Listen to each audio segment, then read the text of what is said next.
Good evening class. Hi, this is Faiz Siddiqui and I welcome you to my YouTube channel Toppers Classes. तो students, हम चला रहे हैं इस वक्त ट्रांसलेशन सीरीज को जो आप सभी के लिए बिल्कुल फ्री है, चाहे YouTube चैनल पर हो या हमारा इंस्टीट्यूट का ऐप है उसको डाउनलोड करके भी आप लोग इस सीरीज को ईजिली पढ़ सकते हैं। इस सीरीज को हम सभी लोग भय मुक्ति सीरीज के नाम से जानते हैं, जिसमें कि आपके ट्रांसलेशन के डर को पूरी तरह से खत्म किया जा सकेगा।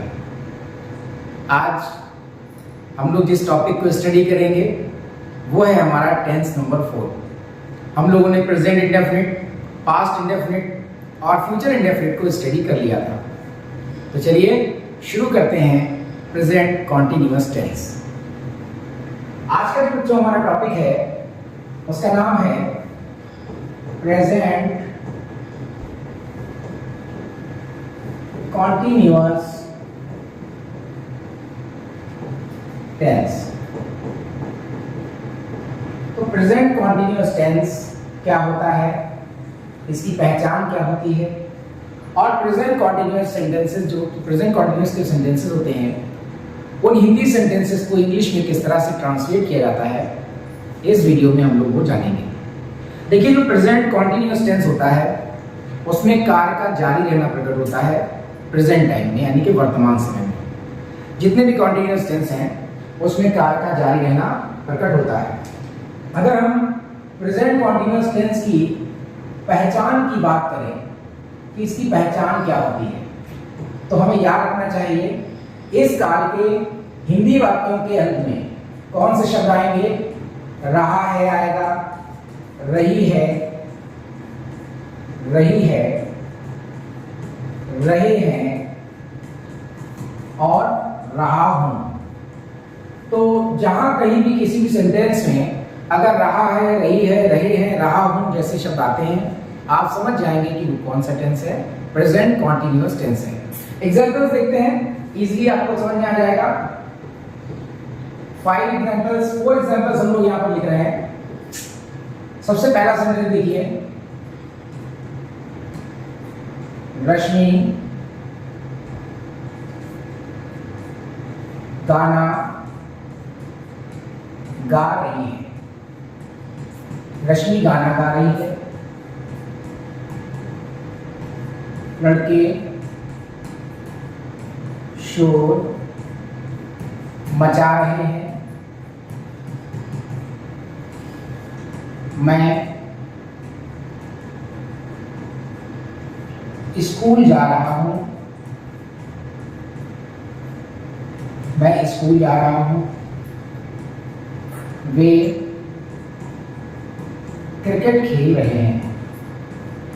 4 सेंटेंसेस हमारे एग्जाम्पल के तौर पर यहां पर हैं, और इन सेंटेंसेस को बच्चों हम लोग देखेंगे कि इन सेंटेंसेस में अगर लास्ट में पहचान सूचक शब्द हम देखें कि किस टेंस के सेंटेंस हैं, तो आप देख रहे हैं पहला सेंटेंस आप देखेंगे लिखा है रही है, रहे हैं, रहा हूं, रहे हैं।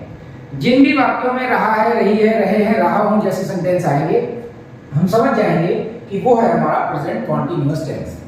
अब इस प्रेजेंट कॉन्टिन्यूअस टेंस में आखिर ऐसे कौन से रूल्स हैं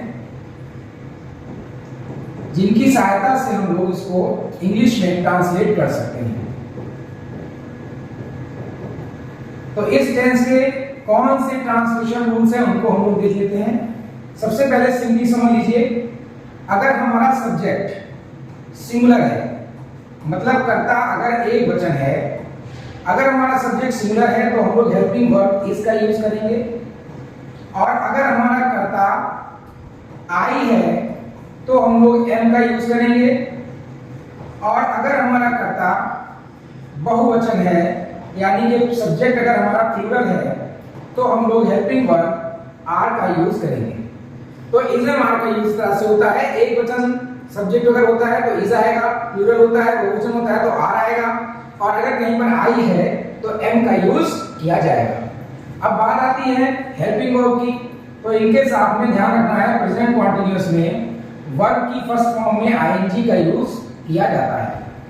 मुख्य क्रिया कैसे आती है, वर्ब की फर्स्ट फॉर्म में आईएनजी।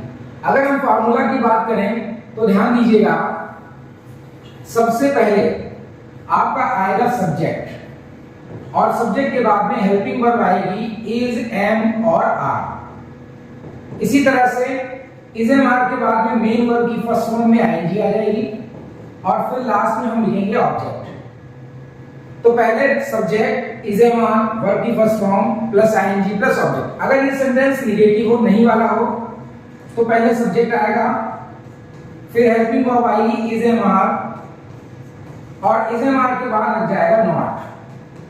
बाकी वही रहेगा आपका वर्ब की फर्स्ट फॉर्म में आईएनजी और लास्ट में ऑब्जेक्ट। आप सभी को हम पिछले टेंसेस से बताते आ रहे हैं कि जो हमारे इंट्रोगेटिव सेंटेंस होते हैं वो दो तरह के होते हैं, फर्स्ट टाइप और सेकंड टाइप। अगर कोई सेंटेंस फर्स्ट टाइप का है, हिंदी में क्या से स्टार्ट हो रहा है, तो सबसे पहले हम लोग उसमें हेल्पिंग वर्ब का यूज करेंगे। अगर क्या से कोई सेंटेंस स्टार्ट है तो वहां पर helping verb is, am, are आएगी, उसके बाद आएगा सब्जेक्ट, फिर हम लिखेंगे वर्ब की फर्स्ट फॉर्म प्लस आईएनजी और लास्ट में लिखेंगे ऑब्जेक्ट प्लस क्वेश्चन मार्क। अगर हमारा सेंटेंस डबल इंट्रोगेटिव है, स्टार्ट मान लीजिए उसमें कोई क्वेश्चन वर्ड आया है बीच में, तो हम लोग क्या करते हैं, तो वहां पर हम लोग सबसे पहले जो क्वेश्चन वर्ड दिया है उसकी अंग्रेजी लिख देते हैं, फिर हेल्पिंग वर्ब लिखते हैं इज, एम, आर और इसके बाद आता है सब्जेक्ट। सब्जेक्ट के बाद में वही आपकी वर्ब की फर्स्ट फॉर्म प्लस आईएनजी और लास्ट में ऑब्जेक्ट के साथ में क्वेश्चन मार्क का यूज होता है। अगर हमारा सेंटेंस प्रश्नवाचक और नकारात्मक दोनों हो, यानी कि इंट्रोगेटिव भी हो और नेगेटिव भी हो, तो ऐसी कंडीशन में हम लोग सब्जेक्ट के बाद में यहां पर नॉट लगा देते हैं सब्जेक्ट के बाद। चलिए एग्जांपल देख लेते हैं और एग्जांपल देखेंगे तो और इजी हम लोगों को समझ में आ जाएगा। पहला सेंटेंस देखिए, लिखा हुआ है रश्मि गाना गा रही है। तो रश्मि गाना गा रही है, इसमें हम लोग सब्जेक्ट क्या है, रश्मि। तो इसके लिए हम लोग यहां पर लिख देंगे रश्मि। अब रश्मि क्या है, सिंगुलर है सब्जेक्ट या प्लूरल है? तो रश्मि तो एक ही है, लड़की है, तो रश्मि के लिए क्या लगाएंगे, इज। और गाना गाने के लिए आती है सिंग और सिंग में लग जाएगी आईएनजी। देखिए सब्जेक्ट रश्मि आ गया, इज आ गया, वर्ब के फॉर्म में आईएनजी आ गया और क्या गा रही है, ए song. Rashmi is singing a song, ये ऑब्जेक्ट है।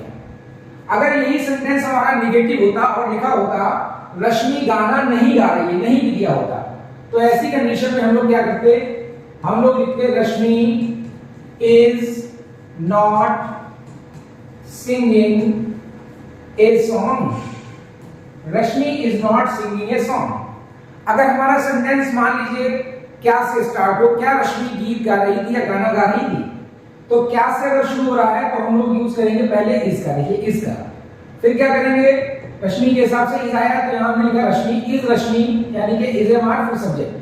फिर क्या आ जाएगा, गाना गाने की सिंग होती है, सिंग में आएंगे लगेगी, क्या हो गया, singing. Is Rashmi singing, object आ जाएगा ए सॉन्ग और लास्ट में लगा देंगे question mark, is Rashmi singing a song. अगर यही सेंटेंस हो जाए रश्मि गाना क्यों गा रही थी, क्यों भी लगा हो, तो क्यों के लिए पहले क्यों की इंग्लिश लिखेंगे व्हाई, फिर लिखेंगे इज क्वेश्चन वर्ड, फिर इज, एम, आर, फिर आ जाएगा सब्जेक्ट रश्मि, व्हाई इज रश्मि और फिर इसके बाद सिंग में आईएनजी लगेगी और हो जाएगा singing a song. Why is Rashmi singing a song. मान लीजिए यहां पे सेंटेंस दिया होता रश्मि गाना क्यों नहीं गा रही है, रश्मि गाना क्यों नहीं गा रही, क्यों भी आया नहीं भी आया है, तो हम लिखेंगे व्हाई इज रश्मि, यानी कि प्रश्नवाचक और नकारात्मक जब सेंटेंस होते हैं इंट्रोगेटिव नेगेटिव, तो सब्जेक्ट के बाद नॉट लगा देते हैं। Why is Rashmi not singing a song, why is Rashmi not singing a song. तो ये हमारे सेंटेंस यहां पर क्लियर हो जाते हैं। इसी तरह से हमारे जितने भी सेंटेंस हैं वो भी सेंटेंस तरह से बनेंगे। दूसरा सेंटेंस देखते हैं, लड़के शोर मचा रहे हैं।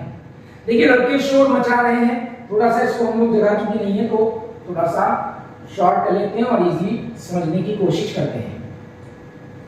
देखेंगे सेंटेंस दिया गया है यहां पर, लड़के शोर मचा रहे हैं, तो लड़कों के लिए आप जानते हैं क्या लगाते हैं, द बॉयज। लड़के हैं तो लिखेंगे the boys, the boys plural है तो लगेगा आर। शोर मचाने के लिए होता है मेक ए नॉइज, तो यहां क्या हो जाएगा, making a noise, the boys are making a noise. अगर यहां पे सेंटेंस दिया होता लड़के कक्षा में शोर मचा रहे हैं, तो हम लोग करते the boys are making a noise in the class. Negative क्या बनेगा, the boys are not making a noise. क्या लड़के कक्षा में शोर मचा रहे हैं, are the boys making a noise? कक्षा में नहीं है, फिर क्या करेंगे? लड़के शोर क्यों मचा रहे हैं? तो वाई लगा देंगे, why are the boys making a noise? लड़के शोर क्यों नहीं मचा रहे हैं? Why are the boys not making a noise? Question mark. Next देख लीजिए, मैं स्कूल जा रहा हूं। मैं की इंग्लिश क्या है? आई। आई के साथ क्या लगाएंगे? एम। आई एम जाने की क्या होती? गो, और गो में क्या दिया गया? ING. I am going to school. I am going to school. I am not going to school. Am I going to school? Why am I going to school? Why am I not going to school? ये sentence हमारे बनेंगे। Next देख लीजिए, वे cricket खेल रहे हैं। वे के लिए क्या लगाएंगे? दे, और दे के साथ लगेगा आर। खेलने की होती है प्ले, और इसमें लग जाएगा आएंगे। They are playing cricket. They are playing cricket. वे क्रिकेट खेल रहे हैं। They are not playing cricket. Are they playing cricket? Why are they playing cricket? Why are they not playing cricket? इस तरह से हमारा सेंटेंस बन जाएगा।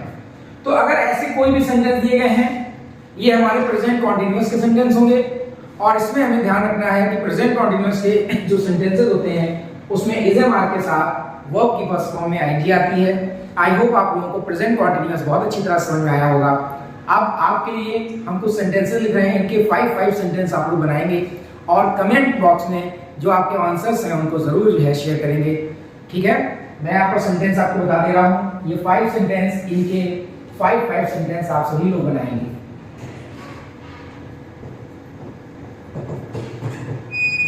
सबसे पहला सेंटेंस है,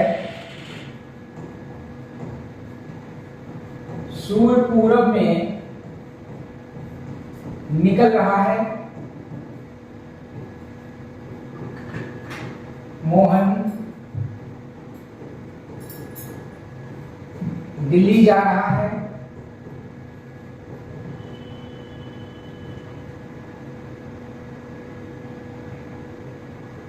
वो नहीं है, यहां पर लिखेंगे है। मोहन दिल्ली जा रहा है। हम अपना कार्य कर रहे हैं।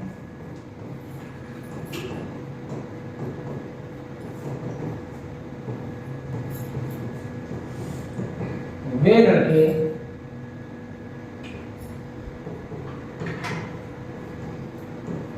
आपस में लड़ रहे हैं।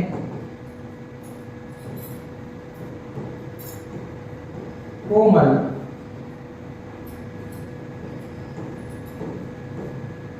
अपने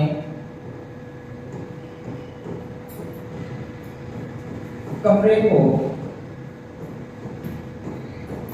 साफ कर रही है। तो बच्चों ये है 5 सेंटेंसेस जिन्हें आपको स्टडी करना है, और इन 5 सेंटेंसेस को आपको बनाना है कि 5 बना के लाना। कैसे? सूर्य पूरब में निकल रहा है, सूर्य पूरब में नहीं निकल रहा है, क्या सूर्य पूरब में निकल रहा है, सूर्य पूरब में क्यों निकल रहा है, और सूर्य पूरब में क्यों नहीं निकल रहा है। इस तरह से आप 5 सभी के सेंटेंस बनाएंगे और कमेंट बॉक्स में इसको रखेंगे। जो लोग हमारे ऐप से जुड़े हुए हैं, आप सभी लोग ज़्यादा से ज़्यादा और लोगों को जोड़ें। ये क्लास टोटली आपके लिए फ्री है, और जितने ज़्यादा लोगों को लाभ हो जाए उसके लिए बेहतर है।